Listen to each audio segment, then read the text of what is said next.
ইরানে সরকার বিরোধী আন্দোলন দমনে নিরাপত্তা বাহিনীর ব্যাপক অভিযানের নতুন চিত্র সামনে এনেছে বিবিসি ভেরিফাই।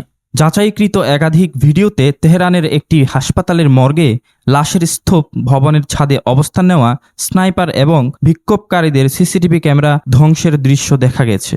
বিশ্লেষকদের মতে এসব ভিডিও রাষ্ট্রীয় দমন পীড়নের ভয়াবহতা স্পষ্ট করে তুলছে।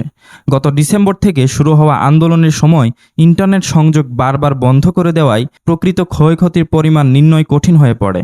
তবে যুক্তরাষ্ট্রভিত্তিক মানবাধিকার সংস্থা HRANA জানিয়েছে এ পর্যন্ত প্রায় ৬,০০০ মৃত্যুর তথ্য তারা নিশ্চিত করেছে, যার অধিকাংশই বিক্ষোভকারী।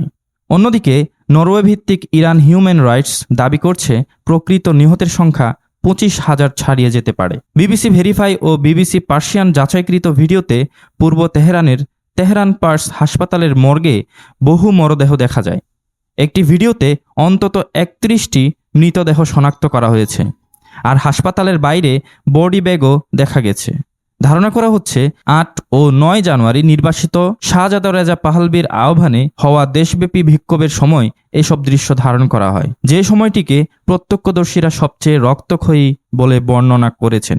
ভিডিওগুলোতে আরও দেখা গেছে তেহরান ও কেরমান সহ বিভিন্ন শহরে সশস্ত্র বাহিনী গুলিবর্ষণ, স্নাইপার মোতায়েন এবং নজরদারি এড়াতে সিসিটিভি ভাঙচুর। বিবিসি জানিয়েছে অন্তত ৭১টি শহরে বিক্ষোভ ছড়িয়ে পড়েছে।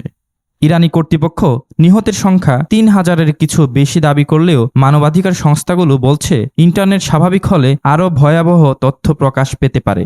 Sadek Chowdhury, enter TV.